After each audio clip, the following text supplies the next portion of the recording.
اس time پر کیا ہوگا؟ سو جب بھی جواب نہ دیں گے اور اس وقت یہ لوگ اپنے آن کو عذاب دیکھ لیں گے، اے کاش یہ لوگ دنیا میں رائی راستہ پر ہوتے۔ اس ٹائم پر سمجھنے میں سے کہاں آئے گا بھائی ایمان؟ کل قیامت میں بولے گا یا اللہ میں ایمان لایا، تو کہاں سے آئے گا؟ قیامت سے پہلے 80 سال پہلے ہی اللہ تعالیٰ جو توبہ مانگتا ہے اس کا توبہ قبول نہیں کیا جائے گا، جس نے ایمان لانا چاہتا ہے اس کا ایمان قبول نہیں کیا جائے گا 80 سال پہلے قیامت سے۔ لیکن یہ آپ ان کو بلا رہے تو نہیں مان رہے، وہ آخرت میں بولیں گے میں نے ایمان لایا، میں نے ایمان لایا۔ وہاں اتنا دور دراز سے اس کو ایمان کہاں سے میسر ہو سکتا ہے؟ ایسا فرعون بھی نے بھی کیا، پانی میں ڈوبتے وقت تو موت کے فرشتے آ گیا، ان کو دیکھ کے کہہ دیا کہ یا اللہ میں نے ایمان لایا، میں نے ایمان لایا۔ تب اس ٹائم پر ایمان لانے سے کیا فائدہ؟ اس کے لاش کو سڑنے سے اللہ تعالیٰ محفوظ فرما دیا، آگے آنے والے زمانے تم کو دیکھ کے عبرت حاصل کر گے۔ پھر بھی آج کے روز یہ لوگ پھر بھی گمراہی مبتلا ہے، تو ہم کچھ کیا نہیں کر سکتے۔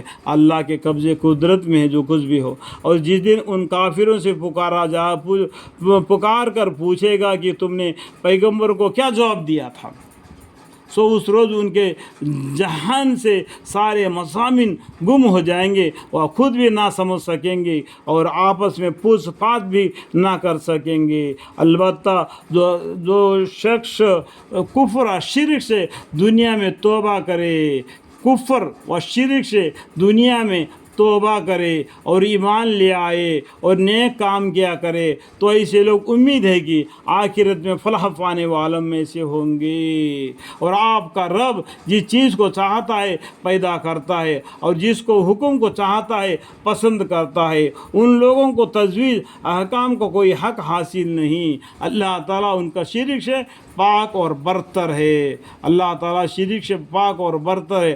اللہ اکیلا ہے، توحید، یہ توحید کی طرف قرآن تم کو بلا رہا ہے، یہ تم ایک اللہ کی طرف بلا رہا ہے۔ ٹرینٹی کے بارے میں قرآن میں بنا ہے، اللہ تین نہیں جیسا ہندو لوگ بولتے ہیں برہما وشنو مہیش، اور اسی طریقے سے نصرانی لوگ بولتے ہیں کہ ٹرینٹی، یہ ٹرینٹی قرآن میں نہیں ہے۔ قرآن میں ایک ہی خدا ہے، ایک اللہ ہے، توحید ہے، لا الہ الا اللہ محمد رسول اللہ صلی اللہ علیہ وسلم۔ اور آپ کا رب سب چیزوں کی خبر رکھتا ہے جو ان کے دلوں میں پوشیدہ رہتا ہے، اور جس کو یہ ظاہر کرتے ہیں۔ ان کو دل میں ایک بات رہتا ہے، منہ میں سے ایک بات کو بولتے ہیں۔ اللہ تعالیٰ تمہارے دل کے اندر کو بات کو بھی جانتا ہے۔ یہ تم کو اللہ نے پیدا کیا تو وہ نہیں جان سکتا کیا؟ تمہارے رگوں کو اس نے سدھار دیا، تمہارے کلیجے کو اس نے بنا دیا، تمہارے سب بدن کو اعضاء کو اس نے درست کر دیا۔ یہ بات آپ کو 18واں پارہ پہلا پیجی آخر میں لکھا ہوا ہے کہ ماں کے پیٹ میں بچہ کس طریقے سے بنتا ہے۔ اس طریقے سے بنا ہوا اللہ تو کیا تم کو نہیں جانتا ہے؟ جانتا ہے اللہ تعالیٰ۔ اللہ ہی ذات کامل الصفات ہے، اس کے سوا کوئی معبود ہونے کے قابل نہیں۔ حمد و ثنا کے لائق دنیا اور آخرت میں اللہ ہی ہے۔ وَهُوَ اللَّهُ لَا إِلَٰهَ إِلَّا هُوَ لَهُ الْحَمْدُ فِي الْأُولَىٰ وَالْآخِرَةِ، فی الاولیٰ والآخرہ، دنیا میں بھی اور آخرت میں بھی اسی اللہ کو پکارنا ہے، اور حکومت بھی قیامت میں اسی کی ہوگی، اللہ ہی کی ہوگی۔ تم سب اسی کے پاس لوٹ کر جاؤ گے۔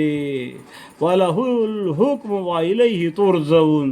اب ان لوگوں سے کہیے کہ بھلا یہ تو بتلاؤ کہ اگر اللہ تعالیٰ تم پر ہمیشہ کے لیے قیامت تک رات ہی رہنے دے تو خدا کے سوا وہ کون سا معبود ہے جو تمہارے روشنی کو لے آوے؟ دیکھو اللہ تعالیٰ سوال کرتے، اللہ تعالیٰ اگر تمہارے پر پورا رات ہی رات رکھ دے، بالکل روشنی رہے گا، تو تمہارا ایسا کون سا خدا ہے جس نے روشنی کو لائے، اندھیرے کو نکال کر روشنی کو لائے؟ یہ بات کو سمجھنا چاہیے۔ اللہ ہی روشنی لاتا ہے، اللہ ہی رات لاتا ہے، یہ سب کچھ کیا ہوتا ہے؟ یہ اللہ تعالیٰ نے قیامت تک کے لیے وہ ایک دن ڈھلتے جائے گا، تبھی تو قیامت نزدیک آئے گی۔ تمہارے لیے یہ بھی سمجھنے کی بات ہے کہ یہاں پر سوال ہے، یہ کون کرتا ہے؟ اللہ ہی کرتا ہے۔ تو کیا تم توحید کے ایسے صاف دلیل کو سنتے نہیں؟ افلا تسمعون، دیکھو اللہ یہ قرآن میں کیا بولتا ہے، اللہ تعالیٰ بہت سی جگہ پر، کیا تم سمجھتے نہیں، کیا تم سنتے نہیں، کیا تم دیکھتے نہیں، تم کو عقل نہیں،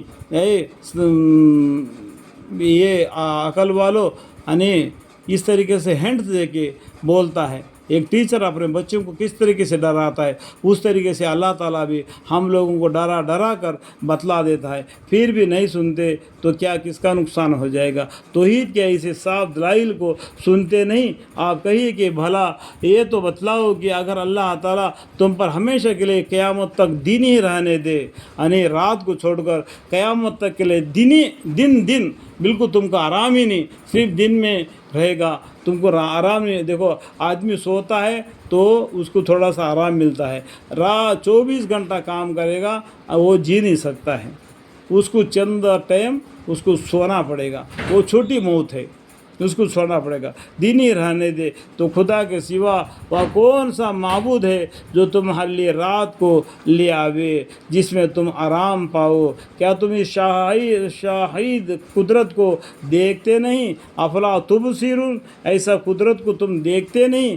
قیامت تک کے لیے دن ہی رہنے دے تو کون رات کو لانے والا ہے؟ تو خدا کے سوا وہ کون سا معبود ہے جو تمہارے لیے رات کو لے آوے جس میں تم آرام پاؤ؟ کیا تم یہ شہادت قدرت کو دیکھتے نہیں؟ اور وہ ہم ایسا ہے کہ اس نے اپنی رحمت سے تمہارے لیے رات اور دن کو بنایا تاکہ تم رات میں آرام کرو اور تاکہ دن میں اس کی روزی تلاش کرو۔ اللہ روزی دینے والا ہے، لیکن اس کا تلاش کرنا ہمارے ذمہ ہے، اور تاکہ ان دونوں نعمتوں پر تم اللہ کو شکر کرو۔ الحمدللہ رب العالمین۔ اس طریقے سے ہمیشہ اللہ کے شکر گزار بندہ بنتے رہا۔